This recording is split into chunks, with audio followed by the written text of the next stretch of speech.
الحمد لله رب العالمين، الصلاة والسلام على رحمة للعالمين. أما بعد، أعوذ بالله السميع العليم من الشيطان الرجيم. بسم الله الرحمن الرحيم. من اهتدى فإنما يهتدي لنفسه ومن ضل فإنما يضل عليها ولا تزر وازرة وزر أخرى وما كنا معذبين حتى نبعث رسولا. صدق الله العظيم وصدق رسوله النبي الكريم الأمين. إن الله وملائكته يصلون على النبي يا أيها الذين آمنوا صلوا عليه وسلموا تسليما.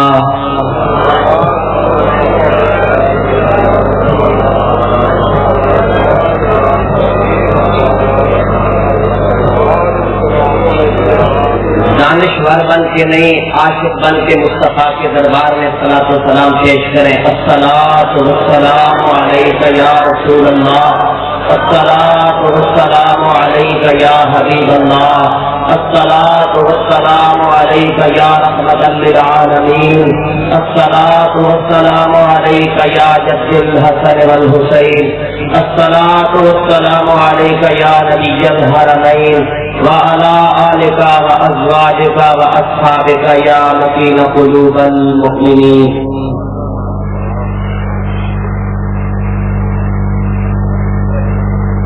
قافلہ سالار اہل سنت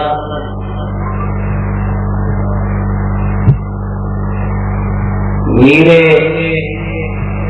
کاروان اہل طریقت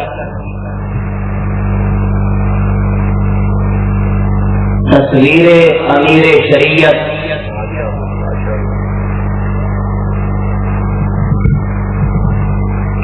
حضرت پیر سید شبیر احمد شاہ صاحب سیالوی دامت برکاتہ القدسیہ،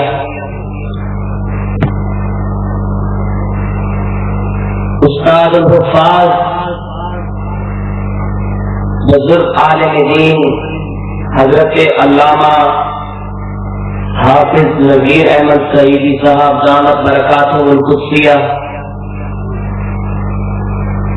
میزبان مکرم جناب محمد وقاص خالد صاحب،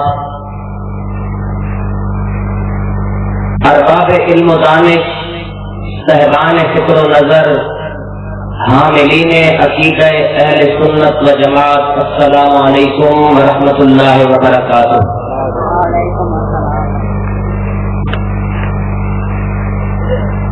ارشاد باری تعالی ہوتا ہے من اہتدی فانما یہتدی لنفسہ،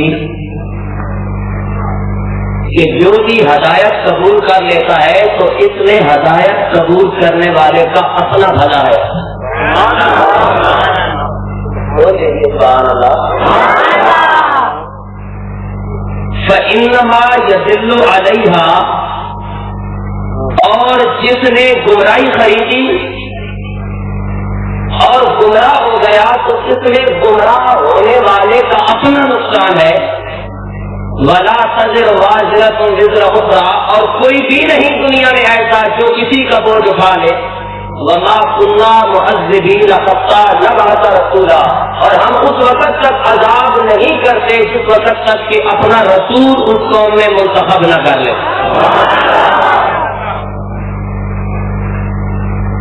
یہاں تک آپ میرے ساتھ چلے. اب ہم آیہ کریمہ کے ابتدائی جز کو لیتے ہیں اور اپنی منزل کی طرف چلتے ہیں. من اہتدی فانما یہتدی لنفسہ، کہ جس نے ہدایت کو قبول کیا اس میں اس کا بھلا ہے. تو ہدایت تابع ہے ہادی کے.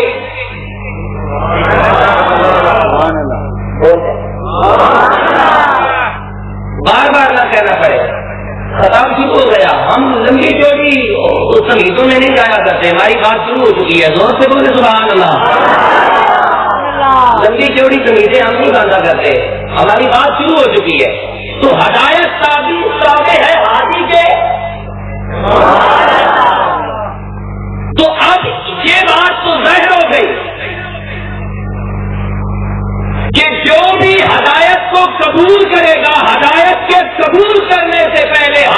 وجود تسلیم کرنا پڑے گا.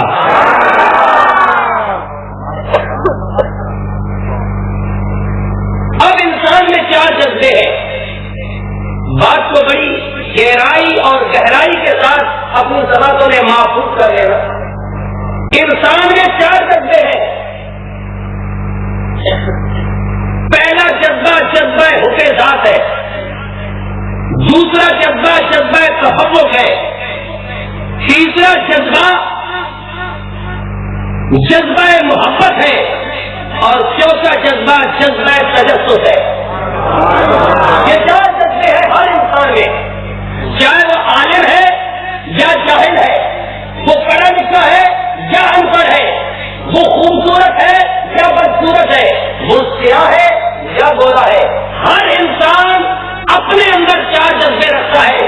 پہلا جذبہ جذبہ حب ذات, کہ ہر انسان کو اپنی ذات کے ساتھ پیار ہے, اپنے وجود سے پیار ہے, اپنے نفس سے پیار ہے, اپنی آل سے پیار ہے, اپنی اولاد سے پیار ہے. یہ پہلا جذبہ جذبہ حب ذات ہے. اور دوسرا جذبہ جذبہ تفوق ہے, کہ ہر آدمی یہ چاہتا ہے کہ زمانے میں میرا نام رہے.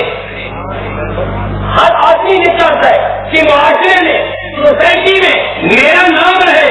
دوسرا جذبہ. اور تیسرا جذبہ جذبہ محبت ہے, کہ ہر انسان یہ چاہتا ہے کہ مجھ سے محبت کی جائے, لیکن ضروری ہے کہ وہ دوسرے کو اپنی محبت دے. ضروری ہے کہ وہ دوسرے کو اپنی محبت دے.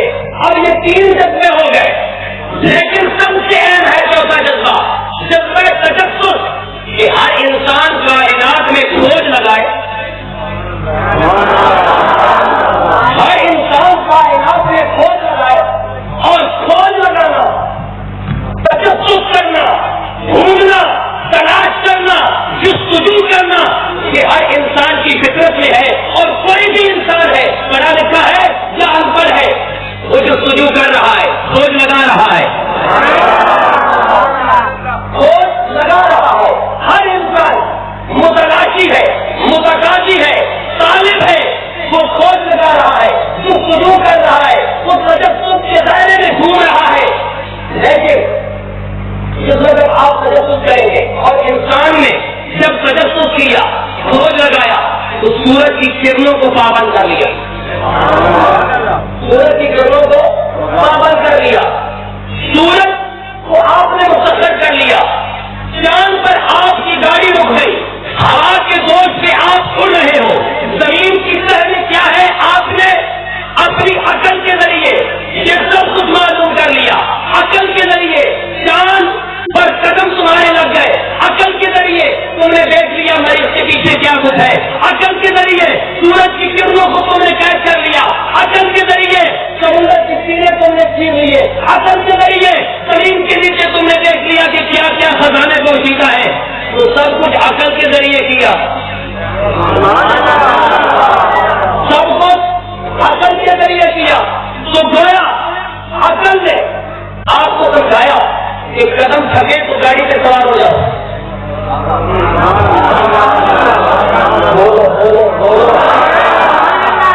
عقل نے آپ کو سبق دیا کہ قدم تھکے کہیں لے کے جاؤں گا آپ کو, ابھی نہیں, ابھی منزل دور ہے. قدم تھکے تو گاڑی پہ سوار ہو جاؤ. ہاتھ تھکے تو مشینوں کے ذریعے کام لو. زبان تھکے تو مائکروفون کے ذریعے کام لو.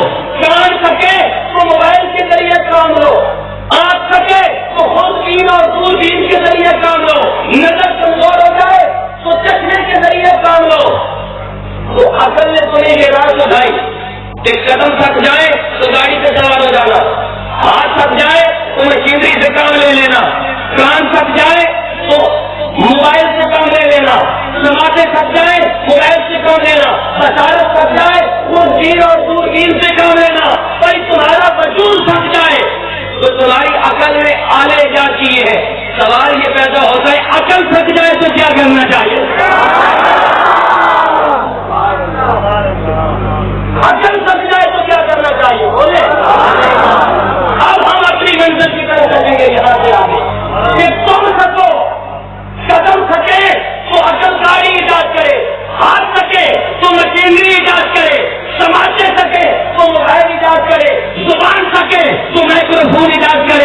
آنکھیں سکے تو چشمے ایجاد کرے، خود بینی ایجاد کرے، دماغ تک جائے کمپیوٹر ایجاد کرے، پھر کمپیوٹر سے بھی تیز رفتار انٹرنیٹ ایجاد کرے.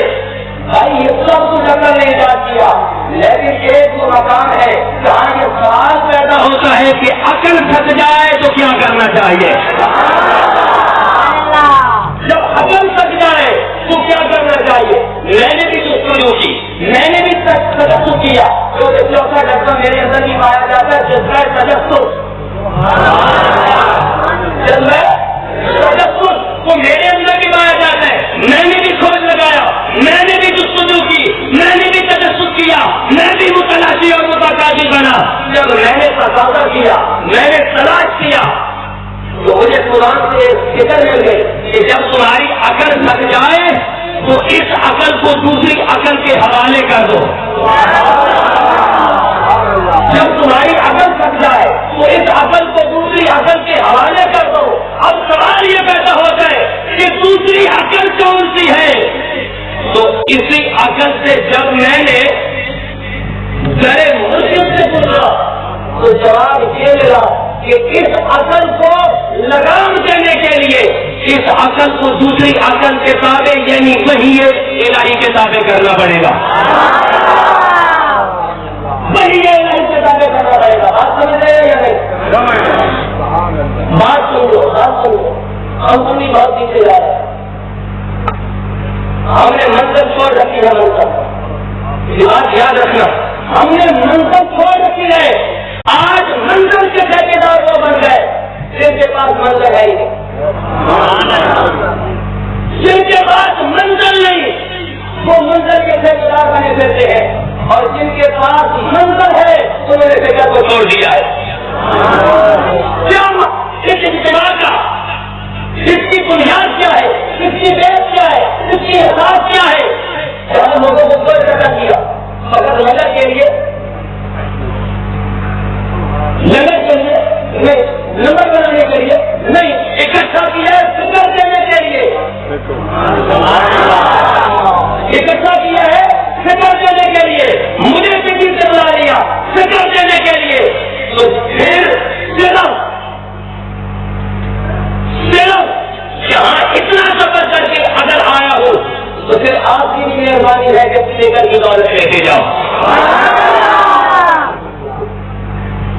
مجھے کیا عرض کر رہا تھا کہ عقل کو تابع کرنا پڑے گا وحی الہی کے، لیکن وحی الہی سے قبل دروازہ کھٹکھٹانا پڑے گا زہرا کے بابا کا، حسین کے نانا کا. عقل سے پہلے اس عقل کو اگر تابع کرنا چاہتے ہو، یہاں پہ ایک مثال دینا چاہتا ہوں. بات کو ذرا پورے انحراف اور استغراق کے ساتھ اپنی صورتوں میں محفوظ کر لینا. اس بیان کمپیوٹر میں میری بات کو بڑے احتیاط کے ساتھ محفوظ کرنا. میری اس گفتگو کو سنو. دو طرح کے جانور ہوتے ہیں، ایک وحشی ایک پالتو. وحشی جانور کی فطرت ہے کہ بلایا جائے تو بھاگتا ہے، پالتو جانور کی فطرت ہے بلایا جائے تو چلا آتا ہے.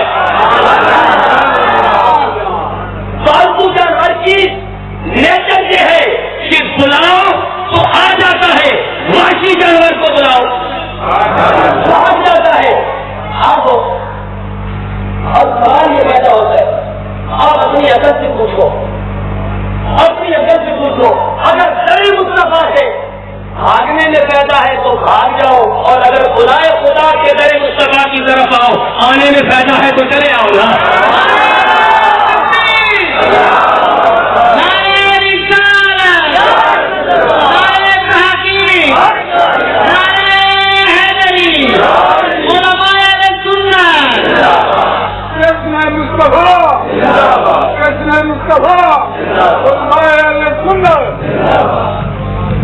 تو اگر فائدہ ہے بھاگنے میں تو بھاگ جاؤ، فائدہ ہے آنے میں تو چلے آؤ. اب ہو سکتا ہے کل دن کے اجاڑے میں کوئی صحیح یہ بات ہے کہ خدا نے کہا ہے کہ ذرے مصطفیٰ میں چلے آؤ. میں تو شریفوں کی بات کر رہا ہوں، زور سے بولو سبحان اللہ. چل کوئی شریف یہ کہہ دے کہ خدا نے کب کہا ہے کہ چلے آؤ، خدا کو یہ کہتا ہے کہ مکے سے ہو کے واپس آ جاؤ، لیکن آج مجبوری ہے کہ جانا پڑتا ہے، پیسے تو بھرے ہوتے پیسے تو بھرے ہوتے، آج مجبوری ہے جانے والے کو پوری کرنی ہے، تو اب اس زمانے میں جانا نہیں چاہتا، دعوت کے فکر دینا چاہتا ہوں کہ خدا یہ چاہتا ہے لوگوں تم وہ ہو کہ جن کے حسن کی قسمیں میں نے کھائی ہے، بھاگو نہیں میرے دربار سے، میں تمہیں کھیوڑے میں نہیں ملوں گا، میں تمہیں کعبے کے اندر نہیں ملوں گا، اگر میری رحمت کے متلاشی ہو اور میرے بلانے پہ آنا چاہتے ہو تو مکین گنبد خضرا کے پاس آ جاؤ، مکین گنبد خضرا کے پاس آ جاؤ۔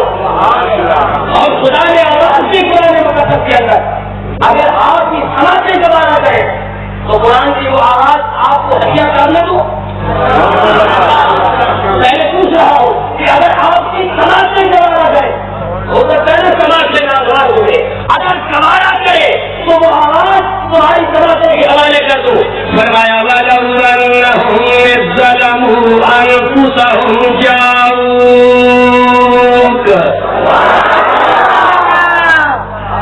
فَاسْتَغْفَرُوا اللَّهَ وَاسْتَغْفَرَ لَهُمُ الرَّسُولُ لَوَجَدُوا اللَّهَ تَوَّابًا رَحِيمًا۔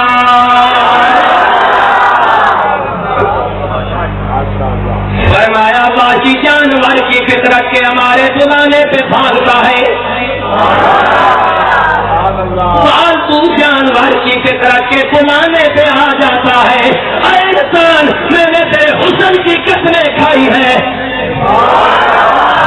میں نے تیری عظمت کی قسمیں کھائی ہے، تیرے جلال کی قسمیں، تیرے جمال کی قسمیں، تیری حسن کی قسمیں، تیری جسرت کی قسمیں، تیری جلوت و خلوت کی قسمیں کھائی ہے۔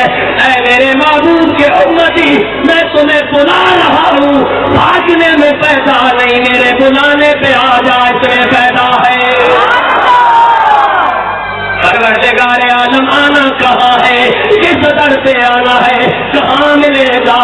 فرمایا لوگوں اگر میرا در پوچھتے ہو، میرے بلانے پہ آنا چاہتے ہو تو کہیں نہیں ملوں گا، میرے محبوب کے در پہ آ جاؤ۔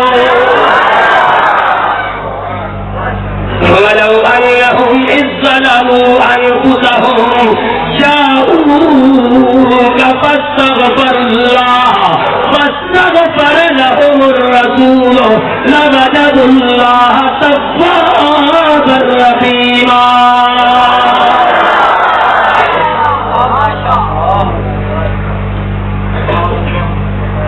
عقل سمجھ جائے تو ایک تو دوسری عقل کے تابع کر جائے،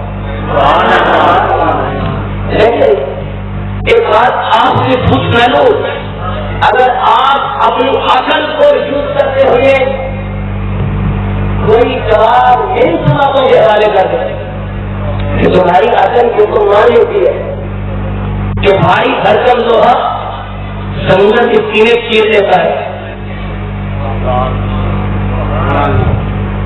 بولو تمہاری عقل نے یہ تو مان لیا کہ بھاری بھرکم لوہا ہوا کے زور سے اڑ سکتا ہے، تمہاری عقل نے یہ مان لیا، تمہاری عقل نے سب کچھ تسلیم کر لیا، لیکن یہ تسلیم کرتے ہوئے کیوں مولوی کی عقل میں سکون آ جاتا ہے کہ حضور گئے کیسے، حضور گئے کیسے؟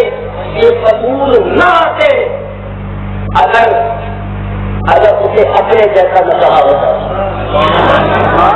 میں بہت کا کہا تھا حضور میرے مرشد کی تصویر اور حضور شیخ الاسلام کے خلیفہ مجاز پیر سید کبیر حسین شاہ صاحب سیانی دولت درگاہ عمر خوشیہ جیسی مستند ہستی سٹیج سے اس محفل کو اپنے روحانی نور سے میں جب کر رہی ہے اور ان کی ذمہ داری، ان کی سرپرستی میں پوری ذمہ داری کے ساتھ ایک دوسرا کہنے لگا ہوں کہ میں تقریباً ایمان کا مطالعہ کر رہا تھا تو ایک عبارت میری نظر سے گزری کہ محمد امت میں ایسا ہی ہے جیسا گاؤں میں نظردار ہوتا ہے، جیسے گاؤں کے چودھری کا لگا ہوتا۔ بھائی مجھے ایک بات بتا دو، سارا سے فکر ہوگا بلا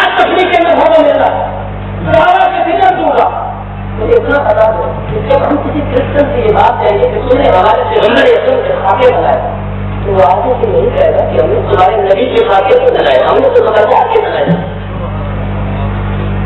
اس لیے منہ سے ہم بات کریں گے ناموں کے اس لیے کہ جب ہم انٹرنیشنل سطح پہ جاتے ہیں، جب بین الاقوامی سطح پہ بات ہوتی ہے تو وہاں دیوبندی وہابی سہیلی سنی شیعہ کی بات نہیں ہوتی، وہاں مسلم مسلم کی بات ہوا کرتی ہے. وہ یہ نہیں دیکھتے کہ یہ سنی ہے یا کون ہے، وہ تو یہ دیکھتے ہیں کہ یہ مسلم نے کیا. اور پھر ان سے میں پوچھتا ہوں کہ تم کس منہ سے حرمت رسول کا پرست کر رہے ہو، تم کس منہ سے حرمت رسول کا پرست کر رہے ہو. بھائی حرمت رسول سے سب سے پہلے ڈاکے تم نے مارے ہیں. اگر تم نے نبی کی عظمت پہ ڈاکے نہ مارے ہوتے تو کسی کو ضرورت نہ ہوتی حسین کے بابا کے کارٹون بنانے کی، کسی کو ضرورت نہ ہوتی حسین کے بابا کے خاکے بنانے. اور مجھے میں خلافوں میں تقید خلاف اپنی کے مذہب مل رہا تمہاری فکروں کو جوڑنا چاہتا ہوں. میں دوسرے آتا سننا اور بڑے اعتماد اور استقرار کے ساتھ، بڑی توجہ کے ساتھ، بڑی محبت اور بڑی الفت کے ساتھ اپنے انٹرنیٹ کمپیوٹر میں میرے اسے محفوظ کر لینا کہ یہ سب کچھ جتنے بھی انسان کے دل میں انگڑائیاں دیتے ہیں، یہ کیوں انگڑائیاں دیتے ہیں؟ اس کی فقط ایک وجہ ہے کہ امت نے حسنین کے بابا کا مقام سمجھا ہی نہیں. اگر امت مقام مصطفیٰ کی آشنا ہوگی، اگر پیغمبر اکرم کی عظمت کی امت باخبر ہوگی، اگر امت کے سارے رسول سے باخبر ہوگی تو اللہ کا خدا کے دربار سے کبھی اس زمین کے بےتاب سجدوں کو نہ اٹھاتی، وہ تو سجدے زمین ہر وقت سجدے میں رہا کرتی کہ خدایا تم نے ہمیں حسین کے بابا جیسا نبی دیا ہے. لیکن کیا کیا جائے؟ میں الحدیث کے اندر عبد العزیز صفار رحمۃ اللہ تعالیٰ علیہ کو پڑھ رہا تھا. عبد العزیز صفار فرماتے ہیں کہ بارگاہ رسالت اللہ صلی اللہ علیہ وسلم تک پہنچنے کے لیے 2999 مقام طے کرنا پڑتا ہے.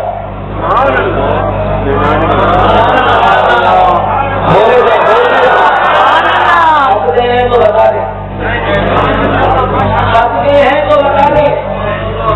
اس کے ساتھ تو ہمارا روز کا واسطہ ہے، اس کے ساتھ تو ہمارا ریگولر کا واسطہ ہے، اس کی ہمارے ساتھ بڑی تقسیم ہوتی ہے. اس سے اجازت لے لیں گے اگر آپ اجازت دے دیں تو اس کے ساتھ سننا چاہیے کو. عبد العزیز کے پاس بنا کے ایوب کی مدرسے کا پڑا وہ مزہ نہیں تھا.